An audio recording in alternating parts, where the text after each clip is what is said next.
Hi, I'm Jeanette Roche. This is Bridge City News. Here are some of the top stories we've been following.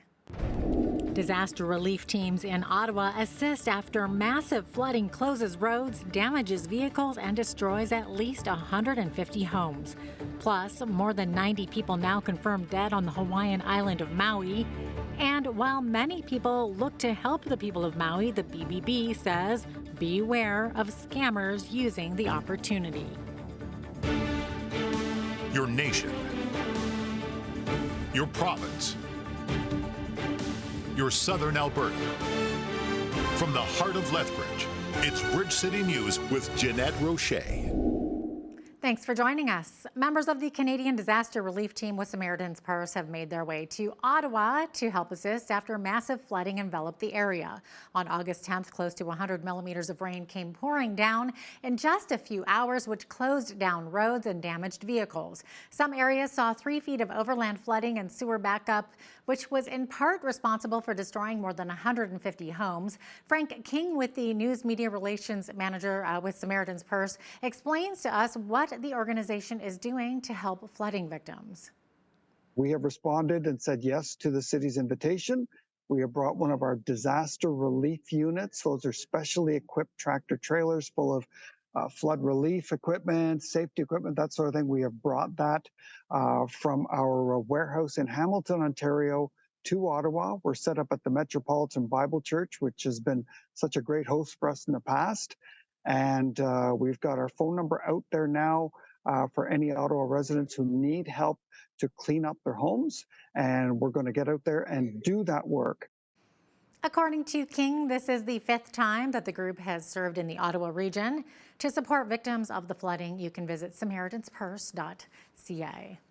And speaking of flooding, heavy monsoon rains triggered landslides in India's Himalayan region over the weekend, leaving at least 33 people dead and many others trapped. In the state capital of Shimla, landslides brought down a Hindu temple. Teams of rescuers have been deployed to help save people trapped, and authorities say the death toll could rise as they work to pull out those still trapped. India's weather department warned more heavy rains could fall this week. In July, record monsoons showers killed more than 100 people over 2 weeks in parts of northern India. 96 people are now confirmed dead on the Hawaiian island of Maui following fires that left most of the historic town of Lahaina in ashes. Hawaii Governor Josh Green is estimating crews will find the remains of 10 to 20 wildfire victims per day over the next 10 days. 2 of the fires still aren't completely contained as cell phone service is slowly restored. Green says the number of people missing has dropped from 2,000 to about 1,300. A cook at Maui's Westin Hotel says he's been feeding evacuees breakfast, lunch, and dinner, and that it's actually safer for people to be taking shelter in the hotel instead of their homes as the island works to restore electricity and water. Safer than it is at home right now. Being the air quality, the water situation. It's really the water is not good right now, obviously. And here we got running water. Now we got electricity. We got cell service now as of last night. Yeah, it's a lot safer. We stayed thinking, we had a whole hotel full of guests that we have to feed, we have to take care of. I just trusted that my family, my other half, they would know what to do, and they would come to a safe spot if something was to get intense or anything like that. And as that's happening, 5, 6 o'clock comes around, the thick smoke is dark and black, and you see it. It's across the sky. You start getting anxiety. You start thinking, "Where's my family?" You have no way of communicating with anybody. So it gets scary. But luckily, before the sun went down, my other half brought the kids and my family and everyone here, so that calmed my anxiety down. Now we could focus on taking care of people. The Better Business Bureau has some sound advice for anyone who's looking to donate to wildfire relief efforts in Maui. Unfortunately, that also means that scammers are ready to take advantage. According to Wes LaFortune, the manager of communications and media with the BBB in Southern Alberta, there are some important tips for people hoping to help during this time. I'm talking in terms of cash donations, and that's really the most valuable to charities. Instead of goods, they can use that cash to buy what they need on the ground and support people right there in those communities. You want to donate to established charities that have a track record in the area that you're going to support. For additional tips on ongoing relief efforts, you can visit the BBB Wise Giving Alliance website. The military is helping respond to the wildfire situation in the Northwest Territories as hundreds of residents are airlifted out of communities near the Alberta boundary. Residents of Hay River were flown to Grand Prairie and Fort McMurray, Alberta overnight as 270 square kilometers of wildfire burned south of town there. First responders had to scramble after Northwest Tel data and voice services went down.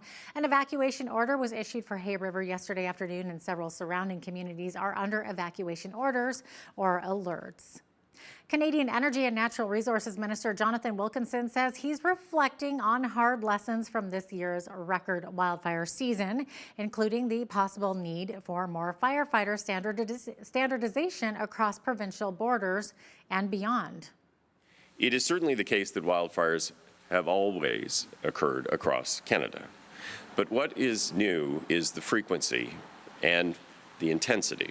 That is why this year's wildfire season has been so instructive. It has shown us what the future will increasingly look like if we do not take action. We have become increasingly aware of the importance of the interface between the wildland and communities.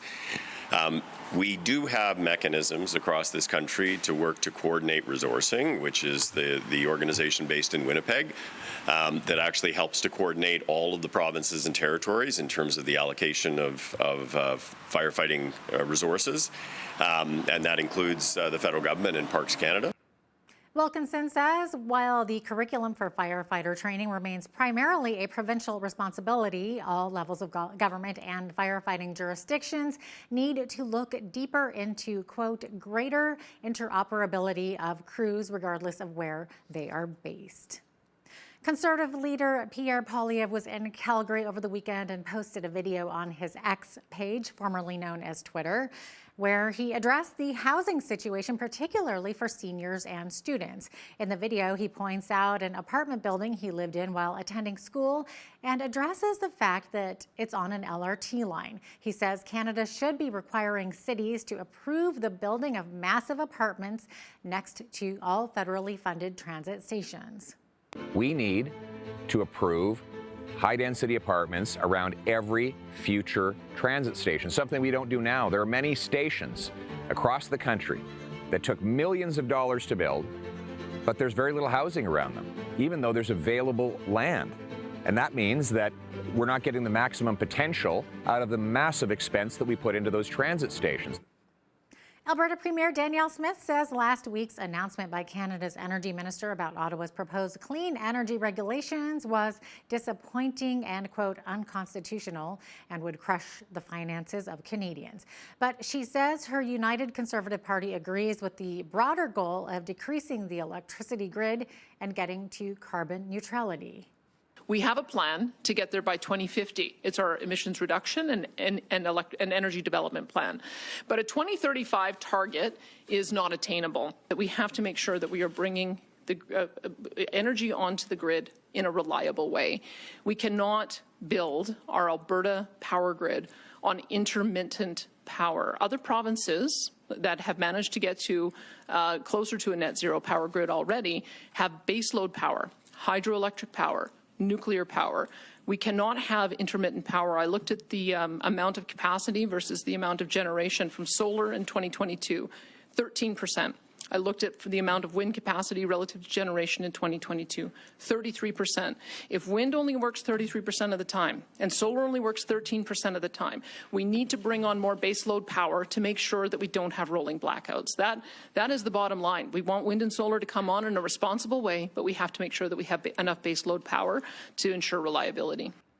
Alberta's NDP took the opportunity today to criticize Premier Smith for falling behind on her promise to fix the healthcare crisis in her own 90-day timeframe.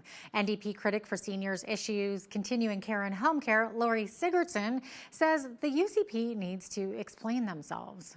Well, on Wednesday, it will be 300 days since the Premier promised Albertans she would fix our healthcare system within 90 days. She didn't. Almost 6 months ago, Daniel Smith told Albertans that Alberta Health Services was no longer in crisis. It very much still is. Since the beginning of this month alone, staff shortages have impacted emergency departments in Boyle, Lac-La-Biche, Beaver Lodge, Smoky Lake, Rocky Mountain House, Milk River, Ponoka, and Spirit River. Ask the hundreds of thousands of Albertans who still do not have a family doctor. Ask any patient confronted with agonizingly long wait times for surgery. Ask any Albertan seeking emergency care where wait times to see the doctor are routinely spiking to 12 hours and beyond. Sigurdsson says many seniors in particular have been impacted and challenged by the struggling healthcare system. Seniors like Ray Rideout, who says he was shocked to learn he would have to wait more than a year for a diagnostic procedure for his heart. He says he even paid $650 at a private clinic to get the procedure done, but is now waiting on his cardiologist. You know, I'm still now in a situation where I don't know how seriously my heart needs attention. I don't know what needs to be done, if anything. I don't know if they need to do some kind of intervention, either a minor one or a major one. And I'm waiting now until the end of September to see my cardiologist. And I'm just hoping for the best, of course. But I mean, the problem of the wait list is, it is, I suspect, killing some senior citizens. The NDP says they're now calling on the UCP to, quote, show their faces in public today to explain why people like Ray should have to pay for a test to find out if his heart is working properly. An autopsy is scheduled for today after a deadly shooting at a Calgary shopping mall on the weekend. Police responded to reports of shots being fired outside Market Mall in the city's northwest Saturday afternoon. First responders found a man in medical distress who was transported to hospital in life-threatening condition and later died. No suspects are in custody at this time. Saskatchewan is to host delegations from across North America this week for the Agricultural Summit. The government says the Tri-National Agricultural Accord hosted in Saskatoon is to promote the province's exports and highlight open trade.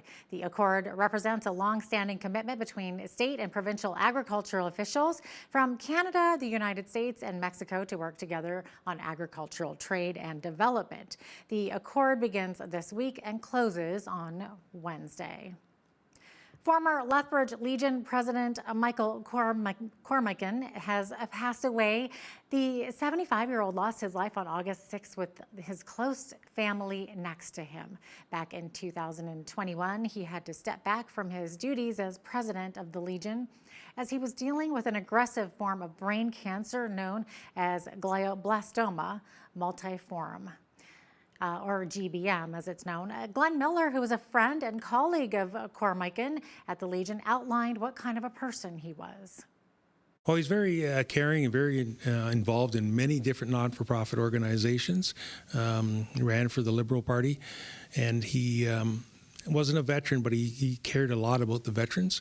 And as an ambassador for the veterans, he was a great ally for that on behalf of the Legion to make sure that generation of remembrance is still important and passed on.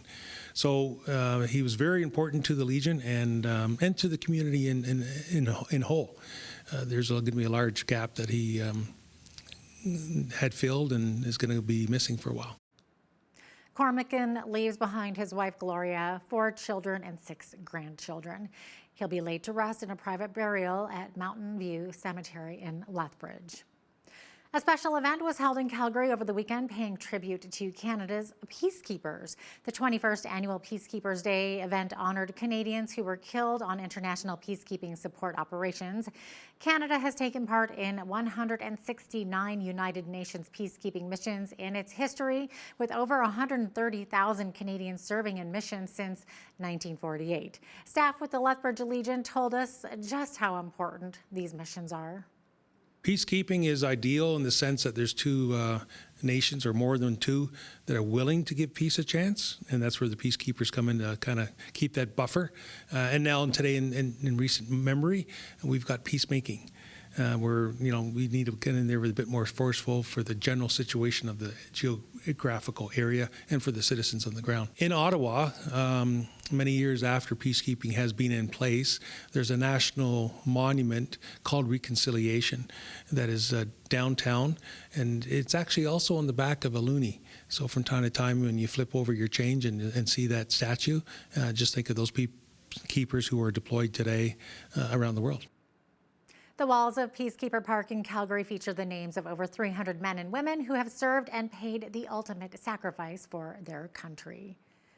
While many eyes in the U.S. are focused on what is going on with Donald Trump, the U.S. House Oversight Committee Chairman James Comer says his committee will eventually issue subpoenas to members of the Biden family and potentially President Joe Biden. He's even quoted as saying that it will stand up in any court of law of America.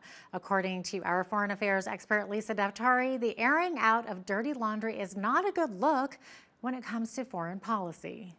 For me, it's always, what does this look like to our enemies? What does this look like to our allies when the United States is, has so many of its own issues, so much corruption, so much fraud, so much that these leaders are hiding and, left and right going at it without any really consideration for the other big crises that we're facing, whether it's the border, whether it's fentanyl, whether it's Ukraine and Russia or Iran's regime or North Korea, and the list goes on.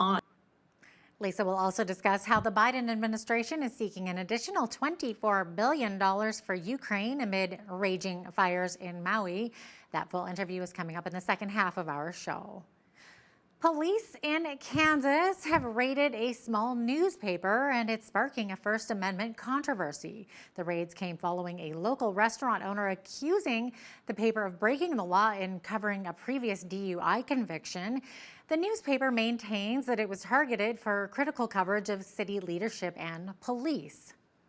7 police officers descended either on our newspaper offices here, my home, which I shared with my 98-year-old mother, and the home of the vice mayor of Marion, to conduct a very long search and seizure of our computer equipment. They took a laptop and my mother's computer and from my mother's house, and the computer of the vice mayor from her house. In addition, they took the vice mayor, mine, and 2 of our reporters' personal cell phones and have not told us when they're giving them back. This is the type of stuff that Vladimir Putin does, that third world dictators do. This is Gestapo tactics from World War II. And it's the tragedy of it is not only does it step all over the rights of journalists. My 98-year-old mother, who had lived in that house for 70 years, was so stressed out by police being there, 7 officers at one point, 2 of them watching her for hours, seizing her equipment, destroying her ability to turn on and off the lights by voice command, doing other things of that nature, seizing a router that had nothing to do with this. I mean, there's nothing they could obtain from a router. Photographing my personal financial information that was lying on a table near there. She got so upset about this that she couldn't eat, she couldn't sleep, and the next day she died of a heart attack. It's a shame. Heat warnings are in effect for much of southern Alberta this week. We could see temperatures soar up to as high as 37 by Wednesday, but how long will it last? Full weather details are right after the break. Stay with us.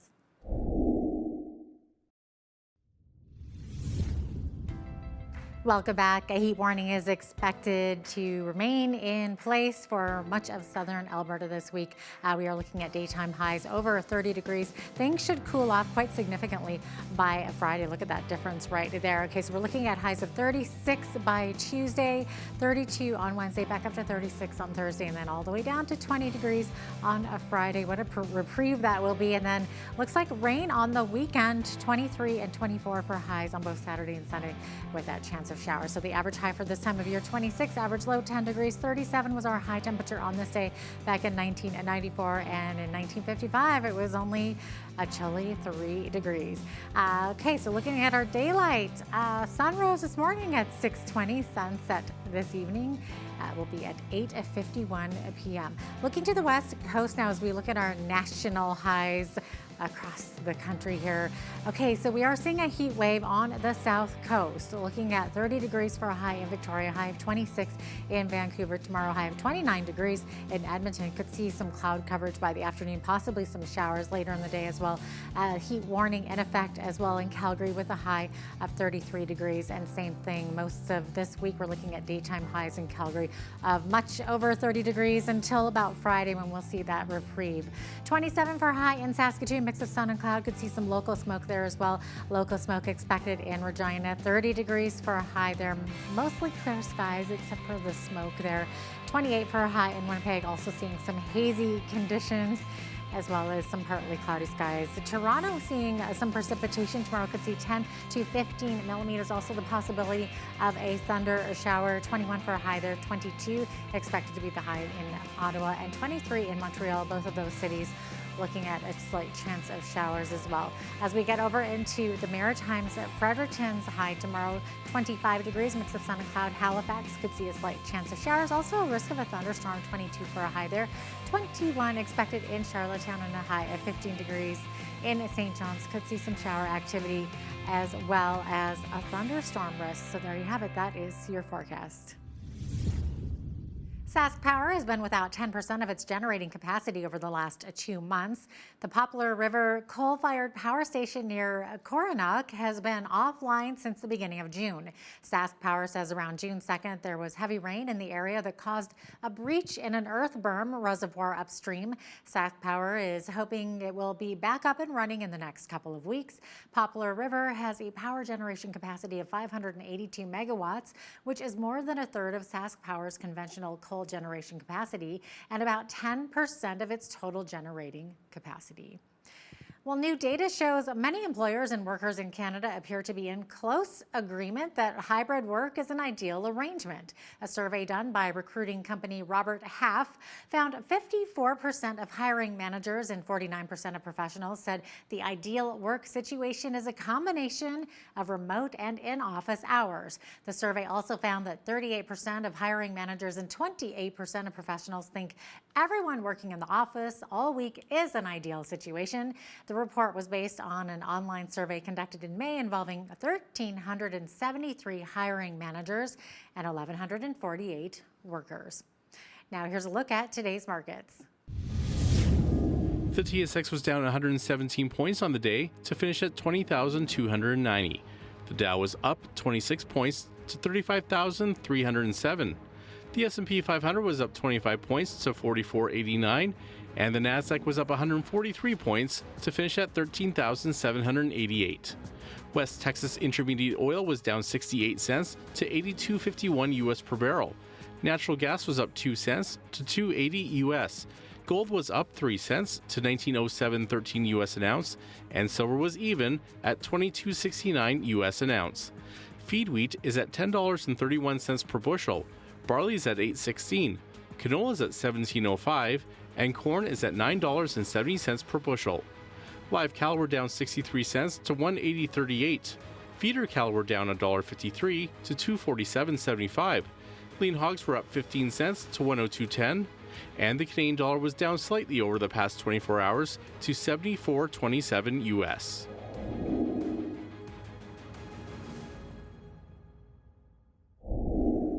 Recapping one of our stories today, the military is helping respond to the wildfire situation in the Northwest Territories as hundreds of residents are airlifted out of communities near the Alberta boundary. NWT Fire Information Officer Mike Westwick says the Territories have never seen an airlift like this. Residents of Hay River, Fort Smith and Jean Marie River are all boarding airplanes today as the flames encroach on highways. Ash is falling on the territorial capital of Yellowknife from a wildfire just 30 kilometers away. And while many eyes in the U.S. are focused on what's going on with Donald Trump, the U.S. House Oversight Committee says they plan to issue subpoenas to members of the Biden family. Up next, our foreign affairs expert weighs in on that, as well as the White House seeking an additional $24 billion for Ukraine amid raging fires in Maui. And if you see news happening in your community, be sure to send us an email at info@bridgecitynews.ca. And if you missed any of today's stories, be sure to visit our website, bridgecitynews.ca. Here's your Bridge City News community calendar. This summer, the Lethbridge Shakespeare Performance Society returns to the outdoor theater with Shakespeare in the Park. This year, they present one of William Shakespeare's most famous comedic plays with a 60s spin called The Taming of the Shrew. The fun and laughter begins at 7 p.m. in Galt Gardens every Thursday until August 17th. Discover homegrown produce and homemade products at the Downtown Farmers Market at Festival Square in Lethbridge. Every Wednesday beginning at 9 a.m. until September, you'll find many local vendors selling fresh fruit and vegetables, delicious baked goods, homemade soaps, and so much more. Enjoy the relaxing atmosphere and support local producers and artisans at the same time. And that's your Bridge City News community calendar.